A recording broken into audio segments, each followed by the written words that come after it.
ನಾವಿವತ್ತು ಚರ್ಚಿಗೆ ಬರ್ತೀವಿ ಗೊತ್ತಾ?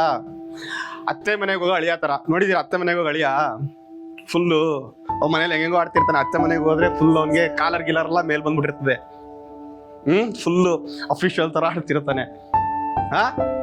ಆ ತರ ಚರ್ಚಿಗೆ ಬಂದಾಗ್ಲೂ ನಾವು ಹಂಗೇನೆ ಇಲ್ಲಿ. ಕರೆಕ್ಟಾ? ಇದೇನೆ ಅವನ್ ತಂತ್ರಗಳು.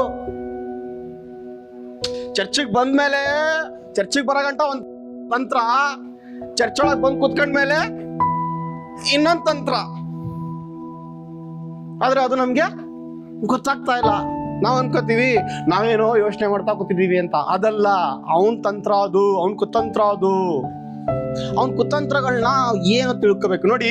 ಅಲ್ಲಿ ಹೇಳ್ತಾ ಇದ್ದಾನೆ, ಸೈತಾನ ನಮ್ಮನ್ನ ಏನಂತೆ ಸಾಕು. ಯಾರಿಗೆ ನಷ್ಟ ಆಗುತ್ತೆ? ಅದಕ್ಕೆ ಆಗ್ತಾ ಇದೆ. ಕರೆಕ್ಟಾಗಿ ಓದಿ ಇನ್ನೊಂದ್ಸಲ. ಯಾರಿಗೆ ನಷ್ಟ ಆಗುತ್ತೆ ಅಂತೆಲ್ಲ ಕ್ಲಿಯರ್ ಆಗಿ ಬರ್ತಾರೆ. ಇನ್ನೊಂದ್ಸಲ ಓದಿ.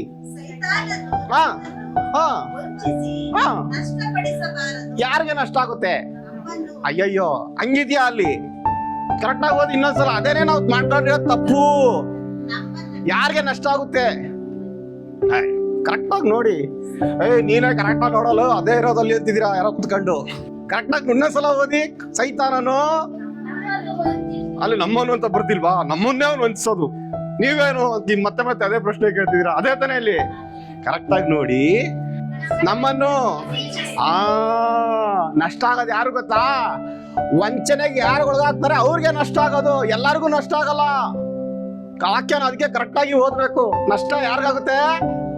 ಈಗ ಹೇಳಿ, ನಷ್ಟ ಯಾರಿಗಾಗುತ್ತೆ? ಈಗ ಎಷ್ಟು ಏನೋ ನಮ್ಗೆ ಅಂತಿದ್ರಿ. ಇಷ್ಟೊತ್ತು 15 ಹೇಳ್ತಿದ್ರಿ ನಮ್ಗೆ ಅಂತ. ಕರೆಕ್ಟಾಗಿ ಓದಿ. ನಾವು ವಂಚನೆಗೊಳಗಾದ್ರೆ ನಮಗ್ ನಷ್ಟ ಆಗುತ್ತೆ.